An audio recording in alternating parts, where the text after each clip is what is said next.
안녕하십니까.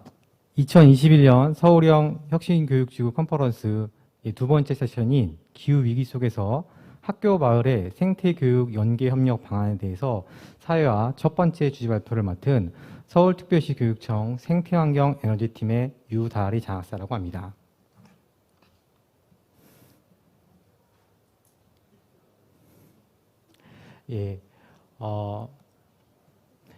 오늘의 지금 두 번째 세션의 주제는요, 저희가 기후위기 속에 학교 마을의 생태교육 연계협력 방안이고요. 오늘은,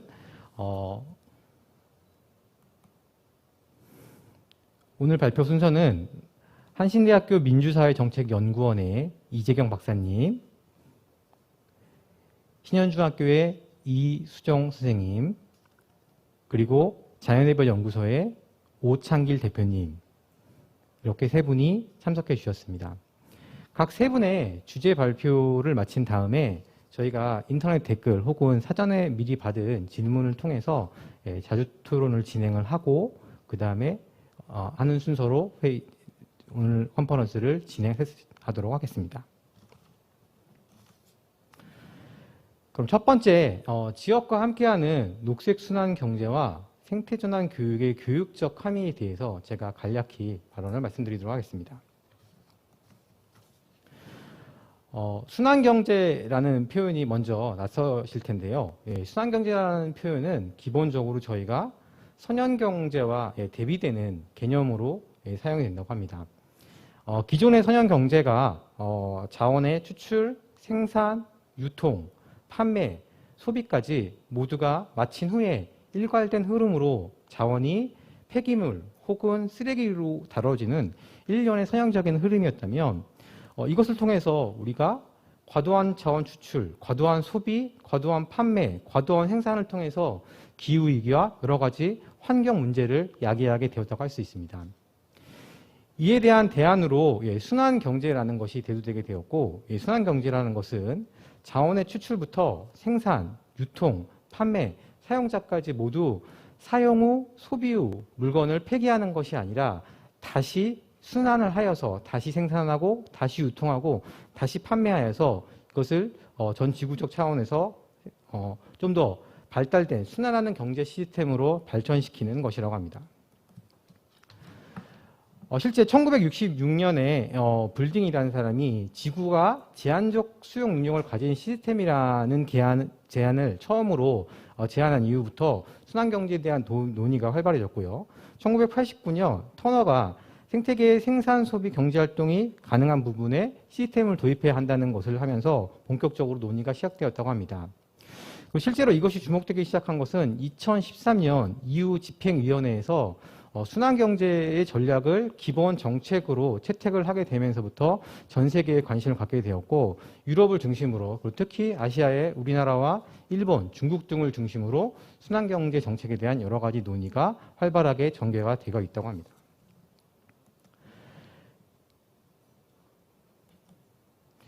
저희 연구팀에서는 이 순환경제 하면 빠질 수 없는 도넛 경제 모형에 집중을 하게 되었습니다. 지금 보시는 표는 레이어스라는 학자가 도넛 경제라는 모형에서 발표한 것인데요. 이 두 가지 원이 있죠. 그래서 밖에 있는 초록색 원과 안에 있는 초록색 원이 있는데, 밖에 있는 초록색 원은 사회적 기초입니다. 죄송합니다. 안쪽에 있는 원은 사회적 기초입니다. 그래서 최소 수준의 안녕을 보장해서 인간의 존엄성을 지키기 위해서 반드시 충족해야 하는 기준입니다. 그 안에는 물, 에너지, 식량, 주거, 보건, 교육, 소득, 일자리, 평화 등의 여러 가지 지표가 있고요. 여기서 안쪽으로 빨간색으로 더 들어갈수록 이것이 부족한 사회에서 그래서 채워 넣어야 하는 현상이라고 합니다. 그리고 바깥에 있는 원은 생태계 한계 부분으로 절대로 넘어가지 않아야 하는 부분인 거죠. 그래서 기후변화, 대기오염, 오존층의 파괴, 해양상선화, 화학적 오염, 질소와 인해 담수, 토지 같은 이런 환경 오염 물질들이 얼마큼 많이 오버되고 있는지에 대해서 나타낸 그림이라고 할 수 있습니다. 그러니까 안쪽에 있는 원에서 빨간색이 안쪽으로 들어갈수록 그 사회에 필요한 것들이 부족한 것이고, 바깥에 있는 원에서 바깥쪽으로 빠져나갈수록 그 사회에서 지켜져야 할 환경 오염들이 훨씬 더 심각해진다는 표현이죠. 이를 개발도상국이라고 할 수 있는 방글라데시와 그 다음에 우리나라, 미국의 사례에 대입을 해보면 다음과 같이 나타날 수 있습니다. 명확하게 미국과 방글라데시를 비교해 보면 미국은 밖으로 나가서는 안 되는 빨간색 부분이 너무 많이 나가 있는 것을 느낄 수 있고, 방글라데시는 바깥쪽으로 나가는 부분은 없지만 안쪽에 부족한 부분이 또 너무나 많이 들어가 있다는 부분을 알 수가 있죠. 따라서 우리나라에서는 이런 바깥쪽으로 나가야 하는 생태적 한계와 안쪽으로 부족함을 채워야 하는 사회적 기초를 모두 충족시키는 그 안에 생태적 고리 안에서의 적정한 영역을 선택해야 한다는 것이 관점이라고 할 수 있습니다. 그렇다면 이러한 순환경제의 교육적 함의를 우리는 어디서 찾을 수 있을까를 주목하게 되었습니다. 여러 가지 논의가 있었는데요. 저희가 3R, 9R의 운동의 측면에서 교육적 측면으로 접근하면 어떨까 하는 것을 생각을 하고 있었습니다. 3R 운동 혹은 3R 운동이라고 하는 부분을 많이 들어서 알고 계실 겁니다. 그래서 리듀스, 줄이고 리유스, 다시 이용하고 재활용화, 리사이클링, 이 3R, 쓰레기를 줄이는 3R 법칙, 3R 운동이라고 해서 저희가 학교에서 학생들을 교육시키기도 하고 캠페인 활동으로 많이 벌이기도 하는데, 현재 기후위기 상황 속에서 저희는 3R을 넘어서 9R 정도까지의 상황으로 학생들을 교육시키고 여기에 개념을 인식시키고 자신들이 기후위기 속에서 어떻게 행동의 주체로 민주시민으로 살아가야 할지에 대한 생활 양식을 얻는 그런 태도의 함양에 대해서 주목을 하게 되었습니다. 물론 중첩되는 것들이 많고요. 저희가 보다 보니까 구호에 붙이는 것들이 많고 비슷한 것들이 많아서 이것을 모두 구화를 채택하고 이것을 의미를 해야 할지는 의문이지만, 어쨌든 저희가 생태전환 교육과 지역순환 경제의 교육적 함의를 찾아본다면 이런 부분을 통해서 저희의 교육적 함의를 찾을 수 있지 않을까라고 고민을 해보았습니다. 예, 간단하게 저희 주제 발표는 이것으로 마치고요. 이것은 마지막 나무가 죽고 마지막 강이 오염되고 마지막 물고기가 잡힌 다음에 우리는 돈을 먹지 못한다는 깨달을 것이다 라는 이런 격언이 있었습니다. 최근에 유행하는 기후 위기에 관한 환경 격언일 것 같은데요. 사실은 이것은 아메리칸 인디언이 이미 수백 년 전부터 인류에게 경고해왔던 그런 격언이라고 합니다. 저의 주제 발표는 이것으로 마치도록 하고요. 이 다음으로 이론적인 지역순환 경제와 생태전환 교육의 함의에 대해서 한신대학교 이재경 박사님의 발언을 들어가겠습니다. 반갑습니다. 한신대학교 이재경입니다. 발표를 시작해 보도록 하겠습니다. 저는 제목을 학교와 마을의 협력적 전환과 기후위기 대응이라는 제목으로 정했는데요. 저희가 지금 좀 전에 유다리 장사님도 말씀하셨습니다만은 지금 기후위기에 대응하기 위해서 생태적 전환이 너무나 필요한 시기인데, 이게 단순히 학교 또는 마을이 따로 해서는 안 된다라고 하는 그런 의미를 좀 담기 위해서 협력적 전환이다라고 하는 개념을 좀 넣어서 제목을 담아봤습니다. 본격적으로 발표를 좀 시작해 보겠습니다. 일단은 기후위기라고 하면 흔히 이제 미래 세대의 문제다라고 하는 얘기들을 많이 하시는데요. 저는 이 과정부터 한번 곱씹어볼 필요가 있다라고 하는 말씀을 드리고 싶습니다. 일단은 기후위기는 분명히 미래 세대의 문제입니다. 2020년에 제가 전국의 7군데 지자체를 조사를 해서 기후위기에 대한 이 우려를 좀 질문을 드려봤는데요. 주로 4050 세대의 여성들하고 농민이 가장 우려하는 것으로 나타났어요. 그래서 결국 어머님들의 걱정이 있습니다. 어머님들이 왜 걱정하시느냐라고 보니까 본인의 걱정보다는 우리 아이들의 미래를 걱정하는 부분이 되게 크다라고 하는 부분이 포착이 됐어요. 그래서 다들 아시겠지만 기후위기는 정말 전쟁처럼 아동 청소년들에게 극단적으로 부정적인 영향을 미칠 것이다라고 하는 말씀을 좀 드리고 싶고요. 또 미래 세대 생존의 문제다라고 하는 말씀을 좀 드리고 싶습니다. 그리고 이 문제를 결국 해결할 수 있는 것은 기성세대의 선택과 행동이 매우 중요하다라고 하는, 요즘 그런 말씀 많이 들어보셨을 겁니다. 유럽의 청소년들이 지금 우울증이 매우 심하다라고. 그러니까 본인들의 20년 뒤, 30년 뒤는 심지어는 지구가 없어질지도 모른다라고 하는 이런 불안감 속에서 지금 떨고 있다라고 하는 얘기들을 하고 있는데요. 저희가 지속가능 발전 얘기할 때 많이 얘기하는 우리 공동의 미래라는 이 문헌을 살펴보면 현 세대가 얼마나 미래 세대의 지금 환경 자원들을 약탈하고 착취하면서 살고 있는지 절대 갚지 못합니다. 저희는 이 빚을. 그런 내용들을 잘 담아두고 있는 내용들이 있습니다. 그런데 또 한편 저희가 고민해봐야 될 것 중에 하나는 기후위기가 결코 미래 세대의 문제만은 아니라는 겁니다. 제가 좀 전에 말씀드린 것처럼 앞서서 4050 세대 여성들도 많이 불안감을 호소하셨지만 농민분들이 또 가장 우려들을 하시더라고요. 저희가 조사를 해보니까. 그럼 왜 농민들이 걱정하시느냐? 말 그대로 농사가 전처럼 안 되기 때문입니다. 뭐 농민들이 기후위기 교육을 받아서 그런 것 아니고요. 다들 아시겠지만 한국 사회 고령화가 이제 농업에서 가장 심각하잖아요. 그래서 이 부분에 대해서 어떻게 보면 가장 덜 민감할 수 있는 분들인데 이분들은 실제 현장에서 농사를 짓다 보니 이 농사가 안 된다. 이전같이 같은 방식으로 농사가 더 이상 안 되고 있다라고 하는 얘기들을 말씀하고 계시고요. 실제로 많은 조사 연구에서 보시면 또는 저희도 뉴스에서 많이 보지 않습니까? 이제 한국의 기온이 바뀌면서 갑자기 예를 들면 원래 어떤 작물을 키우던 곳이 이제 더 이상 그 작물이 안 되고요. 뭐 이런 상황들이 이제 빈번하게 지금 나타나고 있다라고 하는 말씀을 좀 드리고 싶고요. 또 저희가 지금 코로나19 때문에 지금 2년 이상 고통받고 있는데 아시는 분은 아시겠지만 2000년대 이후로 저희가 살처분이라는 표현을 쓰면서 동물들, 닭, 뭐 오리, 돼지, 소 할 것 없이 1억 마리 이상의 동물들을 살상했습니다. 그러니까 이런 것들을 놓고 보면 기후위기라고 하는 것은 미래의 문제가 아니라 지금의 문제다라고 하는 부분을 명확하게 알 수 있습니다. 하단에는 한국일보의 사진기사를 하나 제가 가지고 왔는데요. 꼭 한국일보 기사만이 아니라 지금 국내에서 주로 이 산림이 울창한 지역들에 가보면 이렇게 곳곳에서 나무가 죽어가고 있는 모습들이 포착되고 있다고 합니다. 그래서 이것이 기후위기가 결코 미래의 문제가 아니라 지금 일어나고 있는 문제라고 하는 것들을 다시금 잘 보여주는 것이라고 할 수 있겠습니다. 지금 최근에 이 기후위기 문제, 작년부터 계속된 이 기후위기에 대한 심각성이 커지면서 시민사회, 지자체, 학교에서도 역시 다양한 기후대응 활동들이 지금 일어나고 있는데요. 그런데 조금 안타까운 건 충분한 준비가 없기 때문에 개별적으로 추진되면서 효과가 잘 나타나지 않고 있다라고 하는 아이스팩 열심히 모으고 계시고 열심히 재활용하고 있는데 시장 가보면 재활용하려고 모아놓은 폐기물이 그냥 폐기된다든지 순환시키려고 모아놓은 아이스팩이 순환되지 않는다든지 하는 문제들이 있습니다. 즉 이런 개별적인 실천의 중요성을 부인할 수는 없습니다만 우리 사회가 고탄소 사회에서 저탄소 사회로 이행하지 않으면 이 문제가 근본적으로 해결될 수 없다라고 하는 부분들을 좀 보여주는 단편적 사례라고 하는 말씀을 좀 드리고 싶고요. 그러면 이 탄소 사회를 어떻게 바꿔나갈 것이냐라고 하는 것은 단순히 과학의 문제 또는 기술의 문제가 아니고 결국은 정치, 경제, 사회의 변화를 원한다라고 하는 이런 부분이 있습니다. 좀 전에 유다리 장학사님 말씀하셨습니다만 특히 경제의 문제가 상당히 중요한 문제일 수밖에 없다라는 말씀을 드리고 싶고요. 그런 의미에서 놓고 보면 지역순환 경제가 우리 저탄소 사회로 가기 위한 하나의 실마리가 될 수 있다. 저희는 지금 사실 상상력이 많이 필요합니다. 도대체 지금 이 고탄소 사회에서 살고 있는 우리가 저탄소 사회로 간다라고 하는 것이 무엇인가에 대해서 사실은 별다른 상이 그려지지 않습니다. 이 문제에서 지역순환 경제가 하나의 상상력의 원천이 될 수 있다라고 하는 말씀을 좀 드리고 싶고요.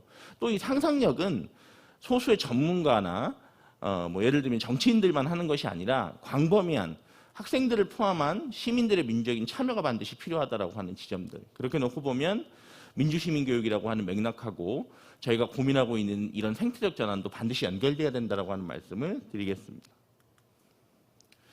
이쯤에서 이제 왜 학교와 마을의 협력적 전환이 필요한가에 대한 말씀을 좀 드려봐야 될 텐데요. 일단 첫 번째는 지역 안에 학교와 마을이 모두 공존하고 있기 때문에 협력해야만 합니다. 또 학교와 마을이 모두 기후위기 대응에 불충분하기 때문에 협력해야 됩니다.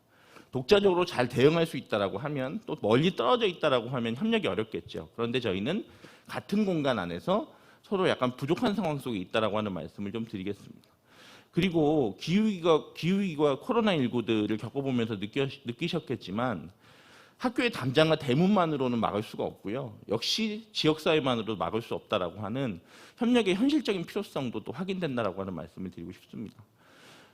이런 상황 속에서 학교가 기후교육과 의식전환의 거점으로서의 역할을 좀 할 수 있고 또 마을이 지역순환경제라고 하는 이런 생태적 전환의 어떤 가능성의 공간으로서 역할을 할 수 있다라고 하면 이런 협력을 통해서 동반적인 어떤 생태적 전환이 가능하지 않을까라고 하는 이런 말씀을 드리고 싶습니다. 지역순환 경제 저희 오늘 계속 반복해서 말씀드리고 있는데요. 상당히 지역순환 경제의 중요한 파트너로서 학교와 마을을 서로 상호 인식할 필요가 있을 것 같습니다. 저는 요즘 가끔 너무나 반가운 얘기들을 가끔 듣는데요. 아이들이 학교에서 교육받고 들어와서 집에 와서 부모님들한테 뭐라고 한답니다. 왜 우린 이렇게 재활용을 열심히 안 해요? 분리배출 열심히 안 해요? 왜 우리 이렇게 불을 안 꺼요? 예를 들면 이런 너무 흥미로운 반응들이 있고요. 또 마을에서도 제로웨이스트, 뭐 채식, 전환마을 운동, 도시농업 뭐 이런 움직임들이 활발하게 일어나면서 모든 어른은 아니지만 일부 어른들이 지역순환 경제를 만들어가려고 하는 이런 고민들을 하고 있습니다. 물론 아직 학교도 부족하고 마을도 부족합니다. 그런데 이런 씨앗들이 모여서 아이들과 어른들이 상호 학습하고 협력하다 보면 지역순환 경제라고 하는 것이 어느덧 우리한테 와 있지 않을까라고 하는 기대를 가지게 됩니다. 자, 이제 무엇을 할 것인가를 좀 고민을 해봐야 될 텐데요. 사실 할 일은 너무너무 많을 것 같은데 오늘 시간이 제한되니까 간단히 몇 개만 좀 말씀을 좀 드리면, 일단은 무엇보다도 동네에서 좀 대중화된 기후위기 설명이 필요성이 있다라고 하는 말씀을 드리겠습니다. 우스갯소리 혹시 아십니까? 온실가스 얘기하면 일부에서는 LPG, LNG 뭐 이런 얘기를 연동을 시키신다라고 하더라고요. 그러니까 기후위기가 너무 어렵기 때문에 충분히 저희한테 내면화되지 못하고 있다라고 하는 말씀들을 합니다. 또 하나는 한편에서는 기후위기가 너무 크기 때문에 할 수 있는 일이 없다라고 하는 패배감이 만연해 있는데요. 이것을 지역 차원에서 실천 모델을 만들어내는 것도 되게 중요하다라고 하는 말씀을 드리겠습니다. 결국은 지역 차원에서 만든 그런 현장에서의 답들이 모여서 거대한 기후위기에 맞서는 그런 모델들이 만들어질 수 있다라고 하는 말씀을 드리고 싶습니다. 그래서 정말 우리 문제의 답, 언제나 답은 현장에 있다라고 하는 우문현답이라는 말씀을 다시 한번 강조를 합니다. 그리고 두 번째로는 지역 차원에서의 대응 모델을 만드는 게 되게 중요하다라고 하는 말씀을 드리겠는데요. 다들 아시겠지만 똑같은 위기에 처하더라도요, 어디에 사냐에 따라서 결과가 달라집니다. 즉 학교와 마을이 머리를 맞대고 어떤 지역 모델을 만들 것인지에 따라서 지역 차원에서 대응 모델이 달라질 수밖에 없다라고 하는 그런 말씀을 좀 드리고 싶습니다. 그래서 저는 여기서 학교와 마을의 협력은 기술적 접근도 가능하고 사회경제적인 접근도 가능할 거다라고 보는데요. 예를 들면 에너지 전환을 위해서 뭐 태양광 설치를 늘린다던가, 뭐 예를 들면 이런 방식 기술적 접근, 저희 교육청에서 추진하고 있는 탄소제로 학교 같은 것들, 뭐 이런 기술적인 접근들도 가능할 거라고 보고요. 또 뭐 예를 들면 지역 화폐나 지역 순환 경제라고 하는 개념들을 연결해서 서로 사회경제적으로 연결하는 방식들도 가능할 거라고 봅니다. 그리고 아까도 말씀드렸지만 무엇보다도 민주시민교육과 연계해서 학생들도 참여해서 이것들을 같이 고민하고 논의하는 것이 매우 중요할 겁니다. 예, 학교는 무엇보다도 이 교육의 공간이지 않습니까? 그러면 저는 이 학교가 단순히 학생들만의 공간이 아니라 마을과 지역사회 전체에서 자연에 대한 인간의식이 전환되는 공간으로서의 역할을 좀 했으면 좋겠다라고 하는 말씀을 좀 드리고 싶고요. 마을은 시민의 삶의 질과 행복을 높이는 이런 공간으로서의 역할을 해준다라고 하면 이런 양자의 어떤 각자의 역할들을 충실히 수행하고 또 이것들을 협력하는 과정 속에서 앞서 언급한 지역순환 경제가 형성될 것을 다시 한 번 더 기대해 볼 수 있을 것 같다라는 말씀을 드립니다.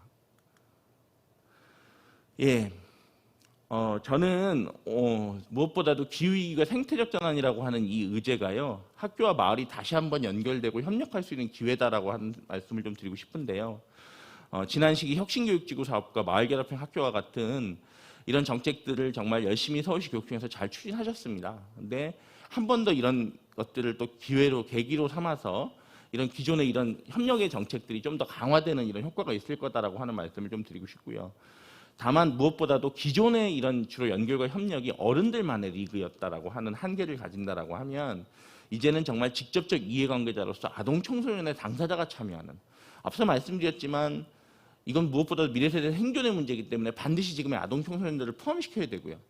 또 저는 사실 다른 한편으로 아동 청소년을 미래세대라고 규정하는 것을 별로 내키하지 않습니다. 아동 청소년은 지금 살고 있는 시민들입니다. 사실 그렇게 놓고 보면 아동 청소년을 자꾸 미래세대라고 밀어두는 거, 너 좀 빠져라고 하는 것들은 너무너무나 비민주적인 태도라고 하는 그런 말씀을 좀 드리고 싶습니다. 그리고 기후위기가 무엇보다도 너무 심각합니다. 2030년, 2050년, 와, 먼 시기처럼 보이지만 2030년은 이제 10년도 안 남았어요. 2050년, 30년 아직 안 남았습니다. 정말 짧은 시간이다라고 하는 말씀을 좀 드리고 싶고요. 무엇보다도 서울과 같은 도시 지역은 기후위기가 처하면 정말 더 단기간에 엄청난 위기에 빠질 수 있다라고 하는 이런 말씀을 드리겠습니다. 그래서 지금은 무엇보다도 협력이 필요합니다. 기후위기 대응을 위해서 힘을 모아야 됩니다. 자원을 서로 연결시켜야 된다라고 하는 말씀을 드리겠습니다. 예. 이렇게 좀 다소 딱딱한 내용을 조금 길게 발표를 드렸습니다. 예, 이상 발표를 마치도록 하겠습니다. 감사합니다. 예, 이재경 박사님이 학교와 마을이 전환을 해야 하는데, 생태적으로 전환을 해야 하는데, 협력적으로 전환을 해야 한다는 그러한 말씀에 큰 울림이 있었던 것 같습니다. 모두가 다 같이 함께 지금 부족한 현실이고 앞으로 더 전진해 나가야 한다는 현실을 인식을 하고 학교와 마을이 함께 협력적으로 전환하는 그런 모습들이 나왔으면 정말 좋을 것 같습니다. 예, 다음으로 학교의 입장에서 바라본 생태전환 교육에 대해서, 지역과 마을의 생태전환 교육에 대해서 이수정 선생님께서 발표해 주도록 하겠습니다. 예, 안녕하세요. 저는 학교에서 바라보는 학교 마을 생태전환 교육에 대해서 발표를 하겠습니다. 어떤 선생님이 자신의 자녀에게 이런 말을 했다고 합니다. 혼나는 걸 두려워하지 말아라. 학생이 혼나는 건 당연하다. 아직 미성숙하니까. 즉 혼나면서 자신이 성장하는 거다, 이렇게 말을 했대요. 우리는 아이들을 온실 속의 화초처럼 키우면 안 된다, 뭐 이런 말을 자주 하죠. 근데 학교에서 이루어지는 교육도 이제 마찬가지라고 생각합니다. 학교를 온전하게 지키는 것도 중요하지만 그 안에 이루어지는 교육이 이제 온실이 되면 안 되죠, 그렇죠?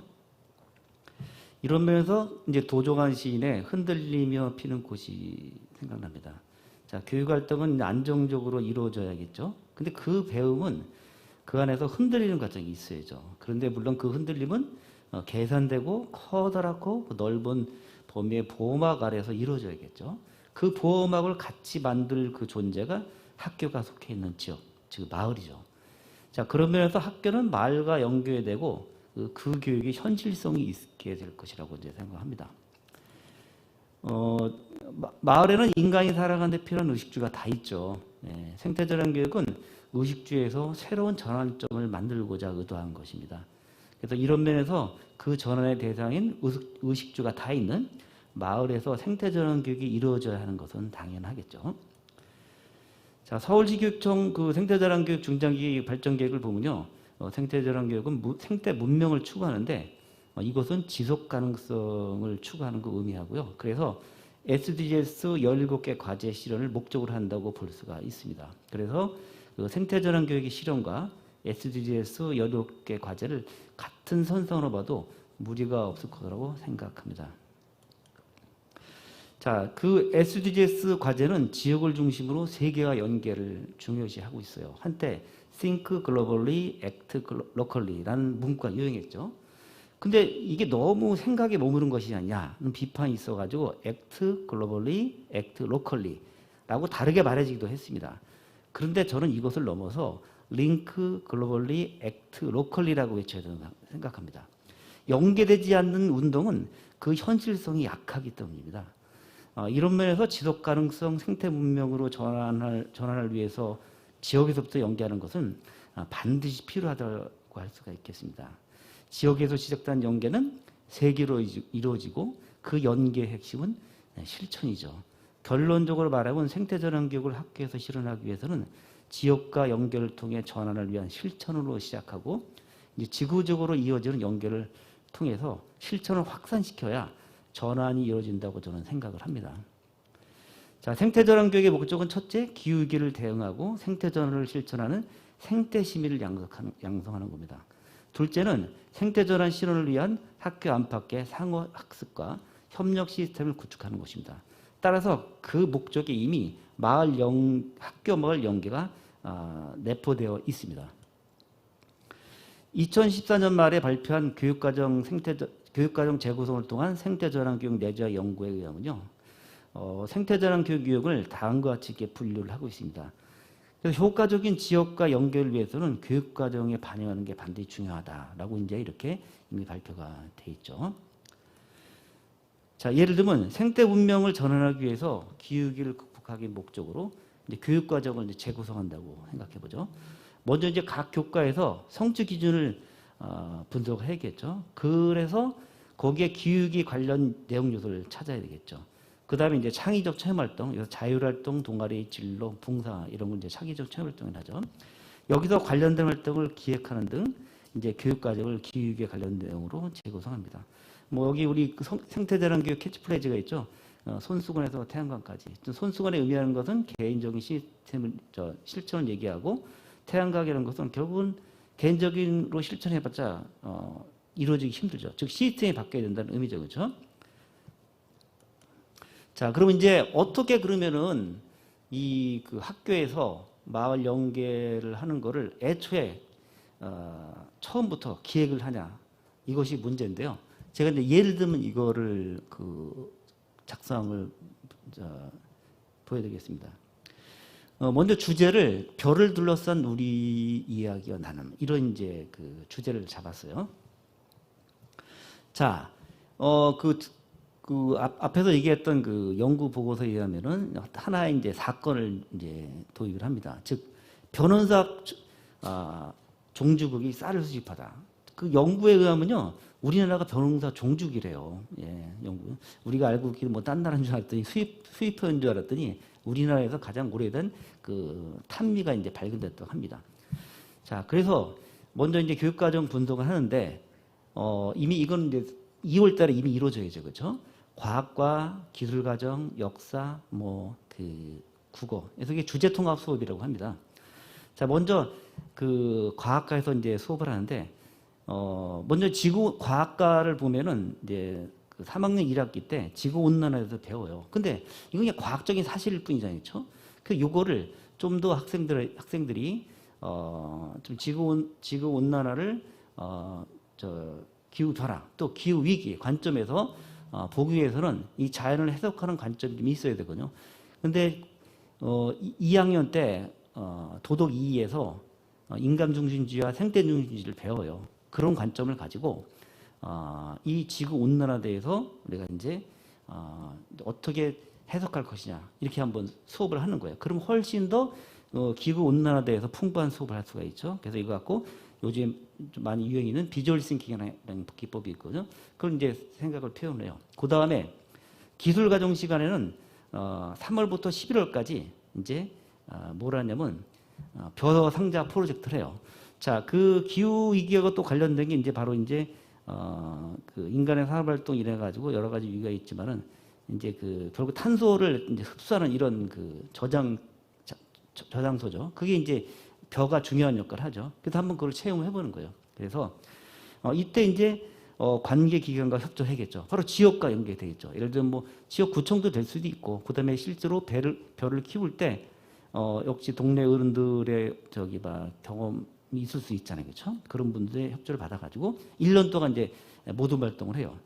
자, 그런 다음에 역사 시간은요, 이제 그 한반도의 뭐 벼의 역사, 여기 뭐 나오죠. 1994년도에 충북 옥상면에서 발견된 벽지가 보면은 16,000년 전에 이제 발견됐대요. 예, 뭐 이런 내용들. 그래가지고 한반도의 벼의 생태학과 경제학 이런 주제로 이제 공부를 합니다. 자, 이렇게 그러면 이제 세 가지 그 교과가 같이 협력 수업하고 이제 마지막에는 이제 국어 시간에 뭐 하냐면 이걸 내용을 갖고 이제 시를 짓거나 또 여러 가지 뭐 조사복을 쓰거나 이렇게 합니다. 그러면 이제 마지막으로 이건 이제 학생 자체와 관련돼 있는데요. 여기서 이제 그 벼를 키우고 그다음에 추수를 하고 그다음에 떡을 만들었잖아요. 그 떡을 만들어서 뭐 후배들한테 나눠준다든가 아니면 지역에서 뭐 지역 주민들 뭐 소방서, 양론 같이 떡 나눔을 통해서 벼의 생태계 중요성을 알린다든가 이런 활동을 이제 하게 됩니다. 자, 이런 것이 1년 계획이 되려면 이미 학교에서는 교육과정에 관한 재구성 준비를 해야 되고요. 이런 과정을 통해서 하다 보면 반드시 학교에서는 이제 역량이 부족할 수 있죠. 아까 얘기한 것처럼 벼를 키운다든가 그다음에 또 이걸 알릴 때 관객 뭐 양론이나 소방서에서 이제 협조를 한다든가 이렇게 총체적으로 움직일 수 있는 거죠. 그렇게 하려면은 학교에서는 미리 2월부터 준비를 하고 1년 동안 일목요연에 기획하고 또 학생들이 그 과정에서 같이 참여하고 또 자치회와 같이 협력을 해가지고 실천하고 이런 것이 이루어져야지만 학교와 그 지역의 연계는 생태적 연계가 제대로 이루어질 수 있을 거라고 이제 생각을 합니다. 자, 근데 이런 거는 이미 우리가 많이 그 시스템이 준비되어 있죠. 그게 바로 뭐냐면 이제 혁신교육지구죠. 실제로 혁신교육지구에서 학교에 예를 들면 뭐 자유학년제 수업을 할 때 자연놀이에 관한 걸 한다든가 뭐 텃밭을 한다든가 이렇게 많이 돼 있는데 이렇게 학교에서 주도적으로 교육과정 재구성하고 그다음에 기획을 하고 이렇게 요청을 하면 또 혁신지구가 지금까지 쌓아놓은 그 네트워크 역량을 갖고 협력해서 효율적인 학교 지역이 연계되는 생태적 연계획이 이루어질 수 있다고 생각합니다. 이상 제 발표를 마치겠습니다. 감사합니다.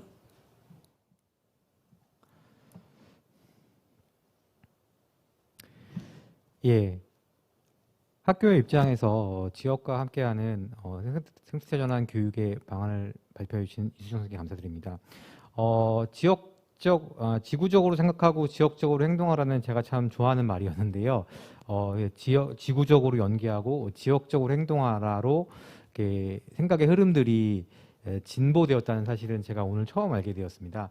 기본적으로 저희가 학교에서 또 교육을 통해서 학생들에게 가르치고자 하는 것이 결국은 이런 지구적 연계와 지역적 행동 이런 것들이 궁극적인 목적이 아닐까 생각하게 되는 좋은 말씀이셨습니다. 자, 다음 마지막으로는 그럼 지역 기관의 입장에서 생태전환 교육, 지역과 연계하는 생태전환 교육을 어떻게 전개할 것인지 오창길 자연네버 대표님께서 발표해 주시도록 하겠습니다. 예, 만나서 반갑습니다. 사단법인 자연네버연구소 대표를 맡고 있는 오창길입니다. 오늘 이렇게 뜻깊은 컨퍼런스에 참여해서 발표 기회를 갖게 돼서 무한한 기쁨으로 생각하고요. 다른 분들도 대부분 이렇게 좀 짧게 발표를 해주셔서 제가 좀 발표 내용들을 좀 스킵해 가면서 적정한 시간에 마칠 수 있도록 하겠습니다. 저는 기후위기 시대 생태전환 교육의 지역사회에서 지금 실천했던 사례들을 중심으로 이야기를 할 건데요. 이런 고민들을 하게 된 거는 저희 단체가 환경교육 또 기후변화 관련된 환경교육, 환경운동을 하기 때문에 특히나 환경교육의 어떤 인식, 증진 이런 부분들을 좀 주도적으로 그동안 실천을 해왔고요. 작년과 올해 그 서울시 교육청에서 생태전환 교육을 표방했고 그중에 지역사회 함께하는 이런 중등에서 작년에 그 생태전환 교실을 진행을 했었는데 그 프로젝트를 좀 주도적으로 참여를 했기 때문에 오늘 기회를 좀 가졌던 것 같습니다. 저희가 원래 뭐 생태전환 교실이 아니더라도 저희가 지역사회 뭐 학교와 시민이 뭐 허브 또 아시아 시민운동의 거점 뭐 이런 내용들을 저희 창립 때부터 내걸고 있었는데 이런 것들을 같이 풀고 이야기하기에는 아직까지는 저희가 그렇게 큰 활동을 많이 못했던 것 같습니다. 쭉 넘어가고요.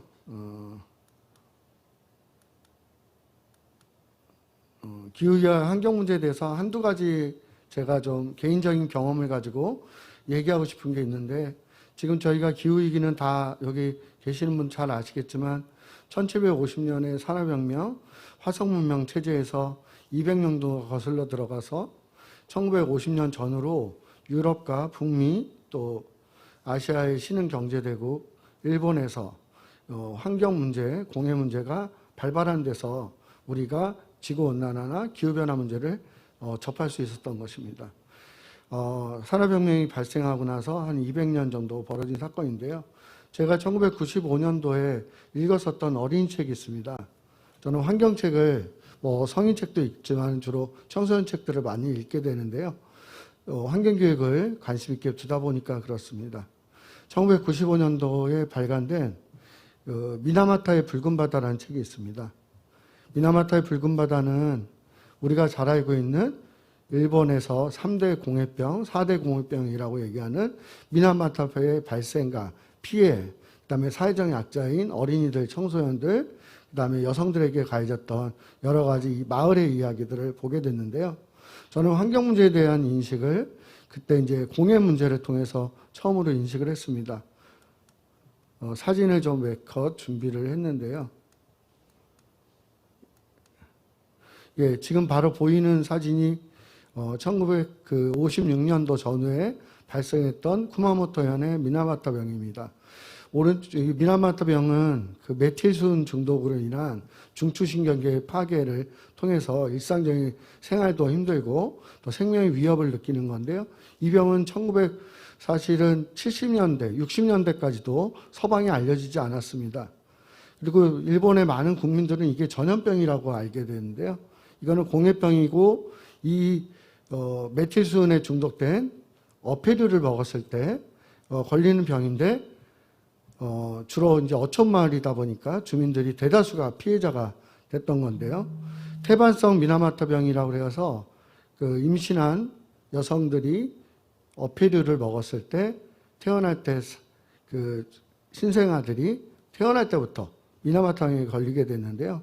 이런 것들을 보고 1950년부터 60년대까지 지식인들이 병을 규명하기 위해서 많은 노력을 했습니다. 그래서 1950년대 후반에 미나마타병이라는 것이 메틸순 중독이라는 것 때문에 발생했다라는 것까지는 인정을 했어요. 근데 피해자의 규모 때문에 2005년 대법원 승소까지 가는데요. 이런 문제들을 보면서 저희가 기후변화 문제나 지금의 이런 기후위기 문제도 좀 한번 생각해 볼 필요가 있지 않나 저는 늘 생각하고 있습니다. 그때 교사들 또 지역사회 움직임이 어땠냐면 여기에 대한 냉소, 그 다음에 무관심 있었는데 그 중에서 각성된 지역 주민과 교사들에 의해서 공해라는 말을 신조어잖아요. 그때 미나마타병 때문에 생긴 거고 공해교육 연구회가 1960년대 일본 교직원 노동조합 중심으로 생겨서 지금까지 활동을 하는 걸로 알고 있습니다. 이런 연속선상에서 저 공해교육과 지금에 얘기하는 기후변화 교육, 생태전환 교육들이 저는 흐름을 같이 하고 있다. 가해자들은 국가 권력이고 기업이고 그 다음에 어른들이었어요. 근데 제일 많은 피해가 왔던 거는 여성이고 청소년이고 어린이였습니다. 그래서 이런 문제를 풀어가는 것은 지역사회가 같이 함께 노력을 해야 되는 이런 고민들이 있죠. 기후위기나 기후변화에 대한 이야기들도 정리해 왔는데요. 저 오늘은 요 얘기보다는 저희가 이런 고민들을 가지고 항상 늘 고민했었는데 2019년에 생태문명 전환도시 서울이라는 공동선언을 서울시 교육청에서 서울시장님하고 같이 했었고 그때 생태전환 교육 기반을 강화하겠다는 내용들이 있었습니다. 서울시 교육청은 아마 2019년에 이런 준비들을 해서 2020년에 생태전환 교육에 대한 그 계획들을 내놨던 것 같습니다. 그 다음에 시도교육감협의회에서도 학교환경교육 비상선언을 했고요. 청소년들의 이런 기후변화 참여도 크레타 툰베리를 기점으로 해서 아주 어떻게 활성화됐다고 해야 되나요? 올해 지구의 날에 그 벌였던 청와대 앞에 시위입니다. 청소년들은 환경교육을 받을 기회를 달라는 것이 아니라 불난지에 소방교육을 하는 게 뭔 의미가 있냐? 본질적인 변화, 학교 시스템의 변화, 지역사회 변화 이런 얘기를 했습니다. 그러면 지금부터는 저희가 이런 것들을 하기 위해서 서울시 교육청하고 지역사회랑 어떤 이야기들을 했는지 잠깐 소개를 해드리도록 하겠습니다. 서울시 교육청의 생태교환 교육에 대한 이런 계획도는 다 이미 많이 보셨을 텐데요. 저희가 그 생태 문명을 지향하는 학교 교육과정 전환을 하기 위해서 생태 전환교실들을 작년에 진행을 했었는데요. 올해는 이렇게 많은 시민사회가 지역사회에서 함께하는 걸로 제가 알고 있습니다. 2021 지역연계 생태전환교육 자원 목록인데요. 거기 보면 지역별로 이렇게 한 250개 학교가 참여를 하고 있다고 알고 있는데 저희는 여기 보시면 작년 같은 경우는 132개라고 처음에 자료에 나와 있었는데 20개 학교는 코로나19로 인해서 비대면 수업, 대면 수업들이 모두 불가능해서 111개 학교 한 2만 명의 학생들이 19,100명인데요. 그 2만 명에 가까운 학생들이 교육을 받았습니다. 여기서 보시면 주제선택과 전환기 교육이 있는데요. 주제선택은 그 1교시부터 해서 8차시까지 중학생이다 보니까 자유학년제에 맞춰서 한 16차시에 걸쳐서 진행을 했었고요. 올해도 초등학교랑 중학교, 고등학교의 학생들이 지금 현재 예약한 학생들까지 한 2만 명의 학생들이 참여를 하고 있습니다. 근데 저희가 이제 고민을 갖는 거는 횟수의 어떤 양적인 증가보다는 어떤 질적인 증가를 어떻게 할 것인가가 늘 고민에 있었고요. 다음 장에 보시면 지금부터는 이제 그 청소년들의 그 설문을 수업 끝나고 나서 설문을 받았던 거를 보면은 기후위기 해결을 위해서 참여 의식들을 보면 굉장히 그 본인들의 참여 이런 것들이 파란색 부분인데요. 높고요. 그다음에 여기서 관심 있는 부분들이 지금 8가지 주제로 저희가 수업을 진행하는데 다양한 방면에 있어서 관심이 높다라는 이런 얘기가 있습니다. 그러면 어떤 내용들을 가르쳤는지 잠깐 보면은요. 저희는 기후변화 달라지는 일상이 어떻게 변하는지 이런 이야기들을 첫 번째 시간에 했고, 그 다음에 환경위기의 영향과 원인에 대한 먹거리에 대한 부분, 자원순환에 대한 부분, 생태계 파괴, 생물다양성의 부분들을 이야기했습니다. 그러면 이것들을 해결하기 위해서 자유학년제에서 재난을 해결한 3가지 키워드로 적정기술과 에너지전환, 녹색소비에 대한 어떤 이후에 자기의 미래와 진로에 관련된 고민들을 하게 하고 지역사회에서 생태전환 시대를 어떻게 만들 것인가 이런 프로젝트 수업으로 진행을 하고 싶은 마음에 설계를 했는데요.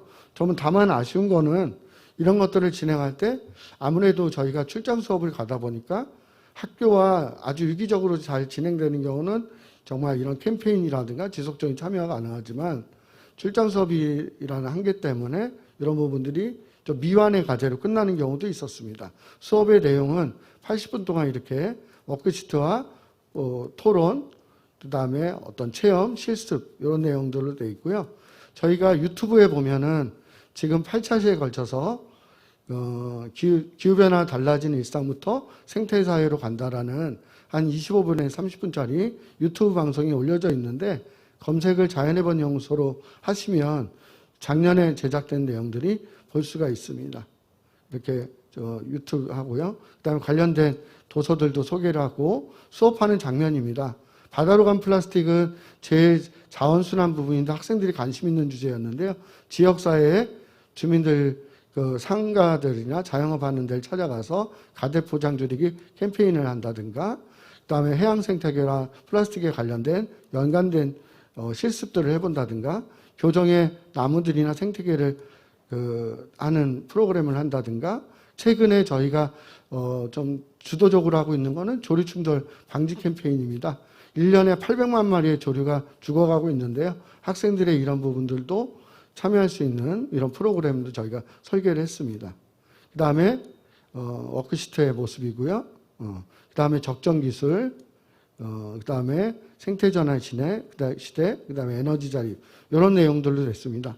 제가 마지막으로 좀 말씀드리고 싶은 거는 지역사회와 연계하는 이런 생태전환의 교육에 있어서 저는 한 4가지 정도 제 고민들이 있습니다. 첫 번째는 학교와 교사와의 민간 단체와의 연계 이런 부분들을 어떻게 할 것인가. 작년 같은 경우도 올해 설명회 같은 이런 일들이 있었어요. 그래서 이런 것들을 좀 일상적으로 어떻게 할 것인가. 물론 혁신교육지구도 있겠지만 생태전환 교육에 대해서도 좀 특화된 이런 부분 연계된 안정적인 좀 자리가 있었으면 좋겠다는 생각을 했고요. 그 다음에 두 번째가 교사들의 이해가 없이는 저희가 출장 수업을 가서 진행하는 수업들은 좀 의미가 많이 쇠감되더라고요. 그래서 교육과정의 협의 부분.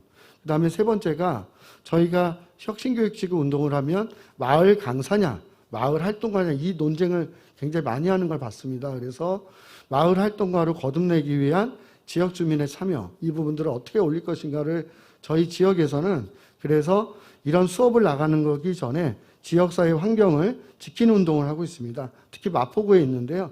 홍제천 오늘도 있는데 오늘도 지금 3시부터 나와서 모니터링을 하고 있는데 홍제천 모니터링 사업 그다음에 자기의 마을 저희가 지금 서교동, 성산동, 합정동, 망원동에서 펼쳐지고 있는 가로수 모니터링 매플러라는 애플리케이션에서 지금 모든 가로수를 전수조사하고 있습니다. 그런 것들을 통해서 지역 주민들의 기후변화에 대한 심각성들을 이해하는 것, 그 다음에 조류충돌 모니터링 작업들을 하는 것, 그 다음에 마지막으로 드리고 싶은 거는 이런 자리가 쉽지 않아서 제가 말씀드리겠는데 교육청과 지역사회의 대등한 시선으로 논의를 어떻게 펼칠 것인가 라는 것이 저의 큰 고민입니다. 그래서 앞으로 이런 부분들을 우리 교육청에서 한번 허심탄회하게 좀 이야기를 해봤으면 좋겠고요. 제 발표를 이상으로 마치도록 하겠습니다. 고맙습니다.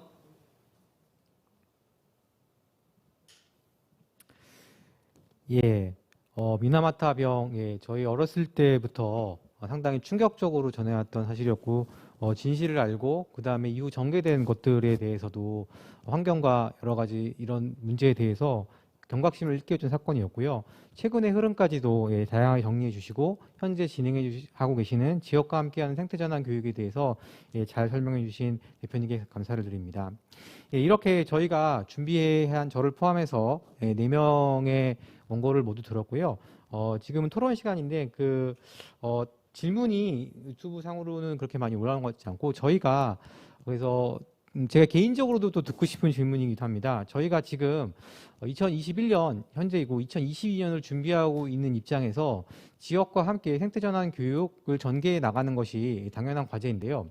그렇다면 과연 2022년에 여러 가지 수없이 많은 과제들 중에서 가장 선결적으로 우선적으로 추진되어야 할, 해결돼야 할, 물론 그것이 2022년에 추진을 한다고 해서 당장 해결책이나 구체적인 시안이 나오지 않겠지만 장기적으로 보더라도 당장 이것은 좀 착수해야겠다라는 것을 이론적 입장에서 학교 입장에서 지역의 입장에서 한번 들어봤으면 좋을 것 같습니다. 그래서 발표 순서대로 다시 진행을 하도록 하죠. 그래서 먼저 이지경 박사님께 그럼 이론적인 측면에서 과연 교육청, 학교, 지역이 어떻게 이것을 접근해 나가기 위한 선결 과제가 무엇인지에 대해서 한번 간략히 말씀을 좀 부탁드리겠습니다.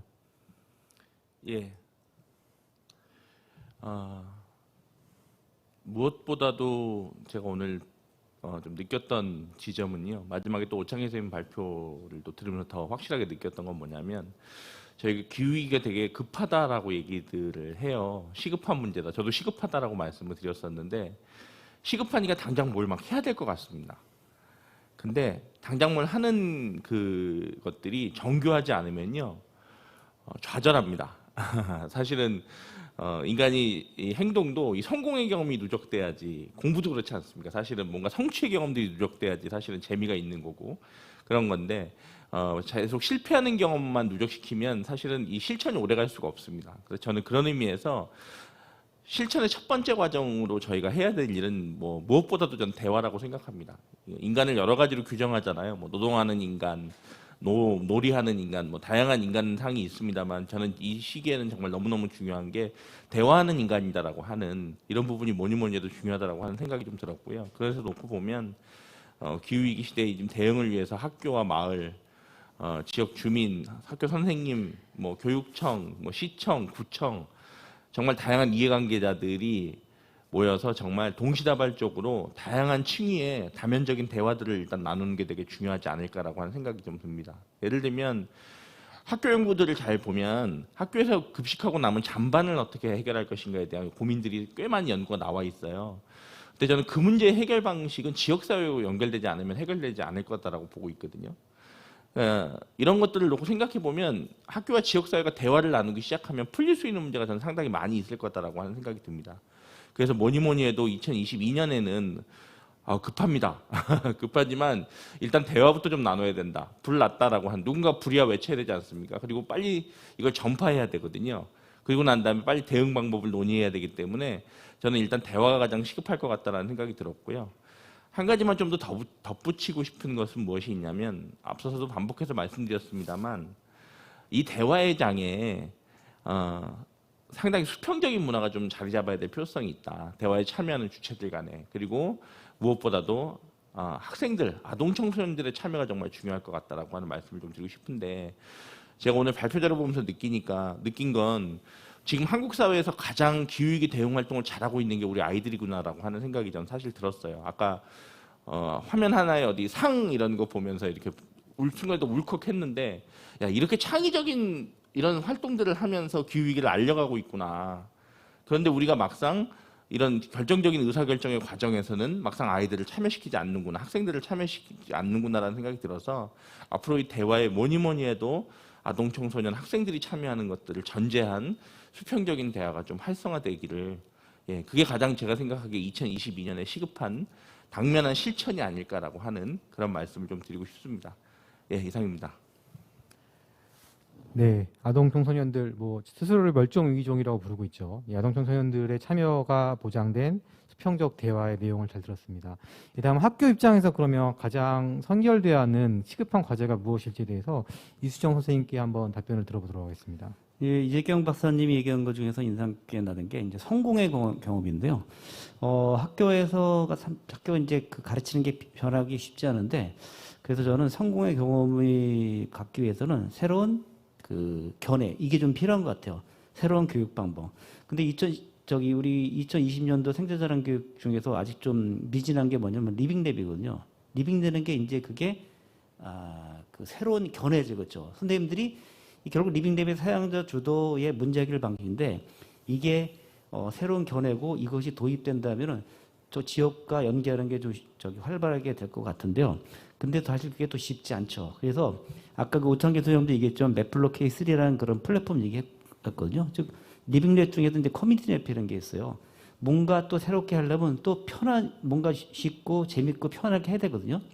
그런 면에서 이런 그 커뮤니티 맵핑을 할 수 있는 플랫폼이라든가 그걸 이용해서 이 생태드라는 교육이 이루어질 수 있도록 2022년도에는 그 서울시 교육청에서 그런 면에서 주력을 좀 하신다면은 좋을 것 같다고 생각했습니다. 이상입니다.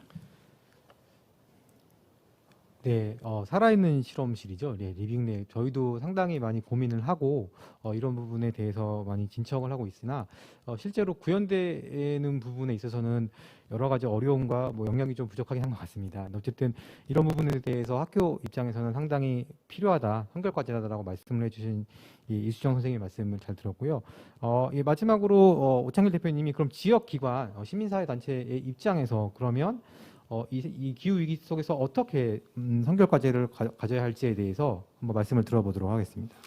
저희 두 가지 측면인 것 같아요. 저희 같은 경우는 지역사회에서 학교와 함께 마을에서 할 수 있는 활동들을 만들어내는 것들이 저는 되게 중요하다. 왜냐하면 학교의 교사들은, 공립학교 교사들은 계속 전근을 다니시잖아요.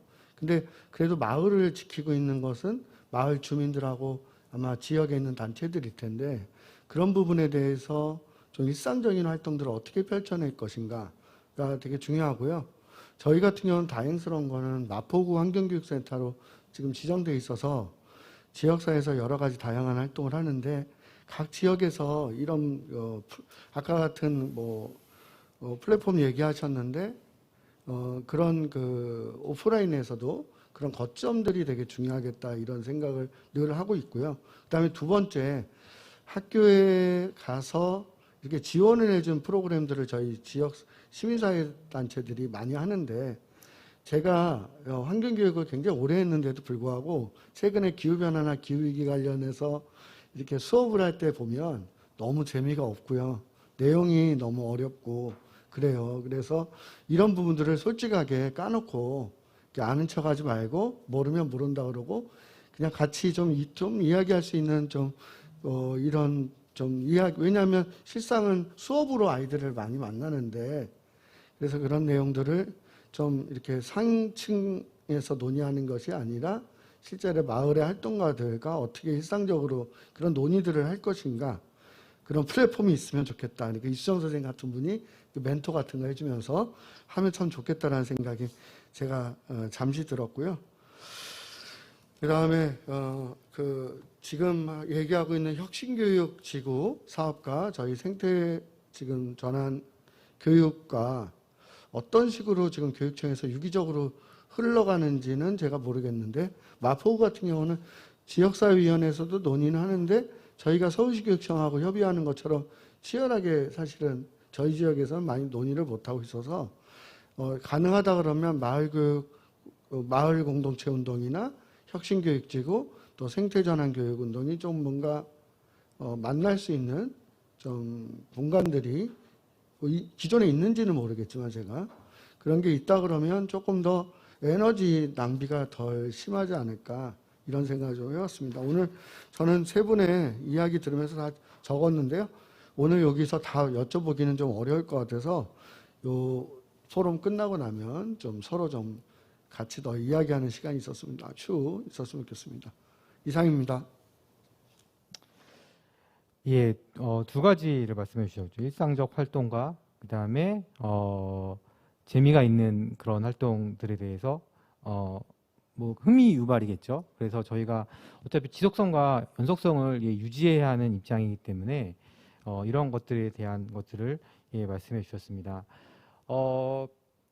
예, 저희가 기본적으로 뭐 준비되었던 질문과 그런 원고들은 모두 마감이 되었는데요. 시간이 잠깐 남았네요. 한 3, 4분 정도 남은 것 같은데 혹시 오늘 시간들을 제가 모시면서도 죄송스러운 게 이분들이 몇 시간씩을 강의를 하시는 분들인데 10분 안에 요거를 좀 요약해 달라고 했던 것들이 말씀하면서 너무 죄송스러웠는데 혹시 마지막으로 내가 하다가 정리했지만 요 한 개는 더 한 2, 3분 정도 더 했으면 좋겠다라고 하시는 게 있으시면 뭐 한마디만 더 추가하실 수 있으실까요? 네, 이재경 박사님이 하나 더 예. 말씀해 주시면. 네. 오늘 자리는 무엇보다도 의미가 있었던 게 이제 저희처럼 연구자 그룹 또 교육청 연구자 그룹 또 현장에서 또 환경교육을 하시는 활동가 선생님들, 학교에 계신 또 선생님 나오셔서 이렇게 좀 다양한 관계자가 오늘 대화를 나누게 되게 의미가 있었다라는 생각이 드는데요. 저는 쭉 얘기를 들으면서 저는 오늘 한마디로 오늘 얘기를 좀 정리해 보면 언어다라는 생각이 좀 들었어요. 앞서서 제가 대화의 말씀을 드렸었는데 언어가 다르면 대화가 안 되잖아요. 일단은 그런 의미에서 놓고 보면 우리가 어떻게 눈높이에 맞춰서 서로가 언어를 좀 맞춰볼 것인가라고 하는 부분에 대한 고민이 앞으로도 계속돼야 될 것 같다는 생각이 들었고요. 앞서 말씀하신 것처럼 기후위기가 지금 왜 우리 사회에서 저 당장 오늘만 해도 좀 느낍니다. 기후위기라고 하는 것들. 어제와 오늘의 날씨가 이렇게 달라지는 이 현상들을 놓고 보면서 야, 이게 정말 우리의 삶에 엄청나게 깊이 침투했구나라는 걸 다시 느끼거든요. 그런데 왜 우리는 아직도 이렇게 실천에 더딘가라는 걸 잘 생각해 보면 아까 말씀하신 것처럼 기후위기가 너무 어렵습니다. 그래서 이 언어를 쉬운 언어를 만들어내는 게 되게 중요한 과정일 것 같은데 그 언어는 무엇보다도 학교와 지역사회, 학교와 마을이 만들 수밖에 없다고 생각해요. 예를 들면 전문가 그룹이 아무리 열심히 정리를 해서 언어를 만들어내도 그 언어는 대중성이 떨어질 수밖에 없다라는 생각이 듭니다. 그리고 저희 흔히 이 스피치나 이런 쪽에서 많이 얘기하시는 게 중학교 2학년도 이해할 수 있는 말 이게 되게 중요하다는 얘기들을 많이 하잖아요. 그렇게 놓고 보면 학교와 지역사회가 협력하면 정말 기후위기에 대한 너무너무나 쉽고 잘 이해되는 말들을 만들어낼 수 있을 것 같다라고 하는 생각이 듭니다. 그래서 저는 오늘 자리가 그런 말들을 좀 만들어내는 그런 시발점이 됐으면 좋겠다라고 하는 그런 생각이 좀 들었습니다. 네, 감사합니다. 혹시 대표님 더 하실 말씀 있으신가요? 네, 없으십니까? 네, 뭐 지금 이수정 선생님께서는 더 언어도 중요하고 그다음에 저는 공감이라 생각해요. 저는 중학교 2학년 수준의 언어라고 생각한 건 이제 지적 수준을 얘기했잖아요, 그렇죠? 근데 그 지적 수준을 넘어서는 게 공감인 것 같아요. 아무리 어려운 것도 모든 것을 공감하면 다 실체로 이룰 수 있을 거라고 생각하거든요. 결국 공감은 어떻게 만들어냐면 아까 그 오창기 선생님 얘기한 것처럼 교육청과 단체가 같은 수준 얘기했죠. 똑같이 아이들도 같은 수준에 이걸 펼쳐나가고 해 나가야지. 즉 저번에서부터 학생들이 스스로 하게 하는 거를 해야지만 저는 성공할 수 있지. 이것이 그냥 가르치고 지도하고 한다는 입장에서는 저는 공감을 얻어낼 수 없고 아무리 대화를 시켜 해도 이루어지지 않을 거라고 생각합니다. 그런 면에서 학생들과 같이 공감하게 할 수 있는 그런 생태전환 교육을 해야 된다고 생각합니다. 이상입니다. 네, 감사합니다. 1시간 동안 길다면 길고 짧다면 짧은 시간이었는데요. 제가 대학과 학교, 그다음에 지역사회의 각 기관들을 모시고 종합적인 이야기를 들어봤습니다. 현재 기후위기가 목전에 다가온 것은 뭐 부인할 수 없는 사실인 것 같습니다. 지금 제가 댓글을 아까 보다가 핸드폰이 문제가 있어가지고 꺼졌는데 어떤 분이 기후위기에 대한 근거가 없다, 심각성이 없으니 불안감을 조정하지 말라는 댓글까지 봤는데 그것만 보더라도 저희가 앞으로 나갈 길이 얼마나 더 멀리 남아 있는지를 더 느끼는 것 같습니다. 말씀하신 대로 저희가 각 기관, 각 영역에서 개별적으로 나가는 것이 아니라 토탈적으로 솔루션을 진행하면서 함께 대화하고 연대하고 공감해 나가면서 나아갈 때 저희가 이 목전에 닥친 그 심각하게 위기로 닥쳐온 이 기후 위기 상황을 극복해낼 수 있고 결국은 우리 미래 세대에게 우리의 지구를 온전하게 넘겨줄 수 있는 그런 유일한 방법이 아닌가 또라고 생각을 해봅니다. 예, 짧은 시간 동안 그리고 긴 시간 동안 참여해주신 여러분들과 인터넷으로 참여해주신 많은 분들께 감사를 드리며 두 번째 세션 기후위기 속에서 학교와 마을의 생태교육 연기협력 방안에 대해서는 이것으로 모든 순서를 마치도록 하겠습니다. 감사합니다.